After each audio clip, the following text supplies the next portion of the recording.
और सबसे पहले बहस का एजेंडा क्या है, आइए आपका परिचय करा देते हैं बहस के एजेंडे के साथ। सनातन विरोधियों को महाकुंभ से करारा जवाब है। महाकुंभ पर सबूत मांगो ब्रिगेड की खासी नजर है। ये वही लोग हैं जो बालाकोट पे भी सबूत मांग रहे थे।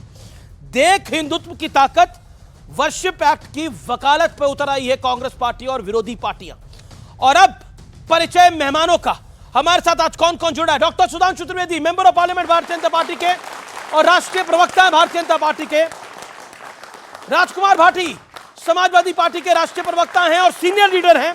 प्रोफेसर अनवर पाशा प्रवक्ता राजद के यानी राष्ट्रीय जनता दल के और सीनियर नेता हैं। मौलाना अंसार रजा हमारे साथ हैं, गरीब नवाज फाउंडेशन के चेयरमैन। और आचार्य प्रमोद कृष्णम भी जुड़ेंगे हमारे साथ, वो थोड़ा डिले से चल रहे हैं। आप तमाम लोगों का अभिनंदन है, आप सबका भी अभिनंदन है इस चर्चा के अंदर। लेकिन राजकुमार भाटी, आपको महाकुंभ में कितने लोग डुबकी लगा रहे हैं उसका भी सबूत चाहिए। अपना एक प्रवक्ता और नेता बिठा दीजिए, वो गिनती करता चले कितने लगा रहे हैं। हम अपनी तरफ से कोई सवाल नहीं उठा रहे हैं। शुरुआत माननीय मुख्यमंत्री जी करते हैं। ये माननीय मुख्यमंत्री जी को अपनी गरिमा, अपने पद और अपनी जिम्मेदारी का एहसास करते हुए संतुलन बनाना चाहिए अपनी वाणी में। उन्हें ऐसा बोलना चाहिए जिसका खंडन न करना पड़े। हमें कोई आपत्ति या कोई ऐतराज़ कुंभ पे नहीं है। हम कोई सवाल कुंभ पे नहीं उठा रहे। कुंभ में हमारी भी आस्था है, गंगा हमारी भी माँ है। गंगा में स्नान हम भी करते हैं, हमारी पार्टी के मुखिया भी करते हैं, पूर्व मुखिया माननीय नेताजी भी करते थे। 2007 में जब कुंभ का आयोजन हुआ तो नेताजी मुख्यमंत्री थे, वो खुद गए, उन्होंने स्नान किया, पूजा पाठ किया। 2013 में जब कुंभ का आयोजन यहीं प्रयागराज में हुआ तो अब क्यों सवाल पूछ रहे हैं? अखिलेश यादव जी मुख्यमंत्री थे। अखिलेश यादव जी और डिंपल यादव दोनों ने स्नान किया और अब भी जाएंगे अखिलेश जी कुंभ में। सवाल अव्यवस्थाओं पे उठा रहे हैं। कुंभ की व्यवस्था करने की जिम्मेदारी खाली आ रही है ट्रेनें, वहां श्रद्धालुओं को सुविधा देने की जिम्मेदारी उत्तर प्रदेश सरकार की है, जिसमें उत्तर प्रदेश सरकार नाकाम हुई है। जो पत्रकार कुंभ में रिपोर्टिंग करने गए हैं वो बार बार दिखा रहे हैं अव्यवस्थाओं को, और जो पत्रकार वहां पैकेज लेने गए हैं वो सरकार का गुणगान गा रहे हैं। तो लड़ाई पैकेज की और रिपोर्टिंग की है, लड़ाई पत्रकारिता की तो और पैकेज की है। पत्रकार बन गए हैं अखिलेश जी तो कह रहे हैं कि ट्रेन खाली आ रही है। हाँ, नहीं, ये सवाल है। जब मुख्यमंत्री जी ने ये तो टीटी को पता होगा ना, टिकट चेकर, ये तो टीसी को पता होगा जो टिकट चेकर है कि कितने लोग आ रहे हैं कितने नहीं आ रहे हैं। जब मुख्यमंत्री जी झूठ बोलते हैं, लंबी लंबी फेंकते हैं। आपको पता है कि कुंभ में साधुओं ने प्रदर्शन किया है? आपको पता है कि वहां उसके एक अखाड़े के महामंडलेश्वर धरने पे बैठे हुए हैं? और महामंडलेश्वर क्यों धरने पे? आप कहें तो मैं वीडियो सुनवा दूं महामंडलेश्वर की। नहीं, मैं पूछ रहा हूं अखिलेश जी क्यों सवाल पूछ रहे हैं? वो कह रहे हैं, क्यों कह रहे हैं कि आप ट्रेनें खाली आ रही हैं और भीड़ नहीं है कुंभ में? अमीश जी, मैं अपने शब्द नहीं कर रहा। महामंडलेश्वर कह रहे हैं कुंभ में बजट को खा गए हैं, लगाया नहीं है, पानी नहीं है, बिजली नहीं है, सफाई नहीं है, कोई व्यवस्था नहीं है। श्रद्धालु जो है खुले आसमान के नीचे सर्दी में मर रहे हैं। सर्दी, और जो वो लगाए हैं पोल, पहले पोल पे नंबर लिखे जाते थे, इस बार नंबर भी नहीं है। अगर कोई मेले में गुम हो गया तो माइक पे ऐलान कर देते थे फला नंबर पोल के पास खड़ा है, वहां जाकर ले लें। अव्यवस्थाएं हैं, लोगों को 15-15 किलोमीटर पैदल चलना पड़ रहा है। सरकार फेल है व्यवस्था करने में, इसलिए हमें पीड़ा है। सुधांशु त्रिवेदी वो नंबर इसलिए गिन रहे हैं कि अव्यवस्थाएं हैं। देखिए, अखिलेश जी की बातों को सुन के आपको क्या लगा? पहले मैं सकारात्मक बात का जवाब दूंगा, फिर उन लोगों की बात का जवाब दूंगा जिन्होंने भारत के चंद्रयान को चंद्रमा पे पहुंचने के बाद चांद मुबारक लिखा था। ठीक है, ट्वीट जाके देख लीजिएगा।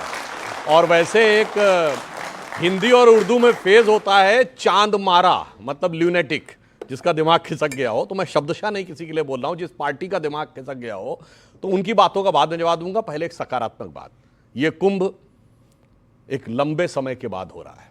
ये डिजिटल एरा का पहला कुंभ है।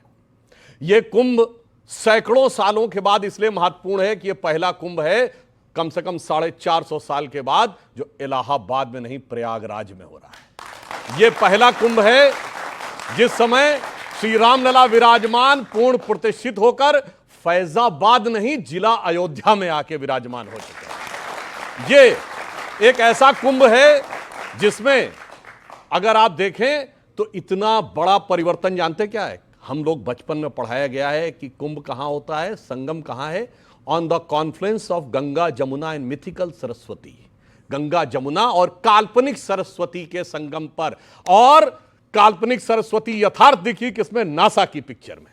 यानी जो जो वैज्ञानिकता आगे बढ़ती जा रही है, चाहे जुपिटर के रोटेशन पे 12 साल में होने वाला यह कुंभ, और जुपिटर के रोटेशन पे क्यों? क्योंकि हमारे सौरमंडल का सबसे भारी ग्रह जिसकी गुरुत्वाकर्षण सर्वाधिक भारी है वो गुरु है। और अगर आप वर्ड सोचिए, गुरुत्वाकर्षण शब्द है ग्रेविटी के लिए, यह गुरु के आकर्षण के लिए है। और अब साइंस को पता चला है because of its heavy gravitation सौरमंडल से बाहर आने वाले तमाम एस्ट्रॉइड्स को वो खींच लेता है। तो कहा जाता गुरु हमारी रक्षा करता है, इसलिए अब ये उभरता हुआ दिख रहा। और एक दृष्टि से और भी महत्वपूर्ण है, मैं आपसे कहना चाहूंगा कि आपको पता है कि पिछले 13 और 14 जनवरी को जिस दिन कुंभ शुरू हुआ, बहरीन, कतर, दोहा, यूनाइटेड अरब अमीरात और पाकिस्तान में गूगल पे सर्च होने वाला सबसे बड़ा शब्द कुंभ था। और सुनिए, इनको अव्यवस्था नजर आ रही है तो बाकी न्यूज, बाकी इंटरनेशनल एजेंसीज को कर देंगे, मगर गल्फ न्यूज ने भी बड़ी तारीफ की है। गल्फ वालों की तारीफ जरा सोच समझ के मानिएगा। और मैं एक और बात कहना चाहूंगा, यह इसलिए भी महत्वपूर्ण है कि पहली बार गूगल मैप के ऊपर एक अस्थाई सिटी को लोकेशन दी गई है, ठीक? और इसलिए कि गूगल का चीफ इस समय भारतीय है, सुंदर पिचाई। और दुनिया की सबसे हाई टेक कंपनी एप्पल की फाउंडर स्टीव जॉब्स की पत्नी लॉरेन पॉवेल जॉब्स आई हैं और दीक्षा ग्रहण करके अपना नाम कमला देवी रखा है। इसलिए मैं कहना चाहता हूं, देखिए ये कितना बड़ा परिवर्तन दिखाई पड़ रहा है, जिसे मैं एक पंक्ति में कहूंगा, भारत मां अंगड़ाई लेती, सुप्त चेतना जाग रही और ऋषि मुनियों की देवधरा फिर अपना रूप संवार रही। जी, मगर जी, जिनको इसमें सेकंड गड़बड़ नजर आता है तो उनके लिए एक रामचरितमानस में चौपाई है, उसे शब्दशः न लिया जाए, मैं किसी व्यक्ति के लिए नहीं कह रहा हूं। कहा जाता सहज पाप प्रिय तामस देहा यथा उल्लू कही तम पर नेहा। अर्थात जिनकी पापमय प्रवृत्ति होती है वो तामसी चीजों की तरफ इसलिए देखते हैं, जैसे मैं कैवियट लगा कर किसी के लिए नहीं कह रहा हूं, जैसे उल्लू की स्वतः प्रवृत्ति अंधकार की तरफ होती है, प्रकाश अच्छा ही नहीं लगता है, वो प्रकाश से दूर भाग के अंधकार की तरफ खोजता है। इसलिए यह परिस्थिति उत्पन्न होती हुई दिखाई पड़ती जी। आप प्रकाश देखना नहीं चाहते या भरी दोपहरी में आंखें बंद करके कहना चाहते हैं कि सूर्य अस्त हो चुका है? सुधांशु त्रिवेदी जी भारतीय जनता पार्टी के, जी भारतीय जनता पार्टी के सबसे सभ्य, सबसे शालीन और सबसे बुद्धिमान प्रवक्ता हैं, इसमें कोई संदेह नहीं। लेकिन वो भी इतना बड़ा झूठ बोल रहे हैं सबसे बुद्धिमान होते हुए, कह रहे इस बार कुंभ बहुत लंबे समय के बाद लग रहा है।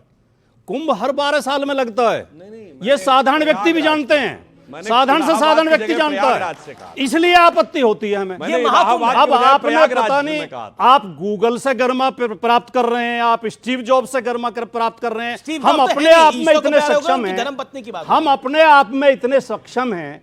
यह हिंदू धर्म इतना पुराना धर्म है, इतना विशाल धर्म है, इतना उदार धर्म है, इतनी इसमें विशेषताएं हैं कि हमें अपने ऊपर ही गर्व है, हमें किसी गूगल की जरूरत नहीं है। ठीक है। दूसरी बात, जी, ये कुंभ का आयोजन कोई पहली बार नहीं हो रहा है। आजम खान ने कुंभ बहुत लंबे समय से हो रहा है। आजम खान ने जितने शानदार कुंभ का आयोजन किया था, उस पर बाहर दूसरे देशों की यूनिवर्सिटी तक रिसर्च करने आई थी।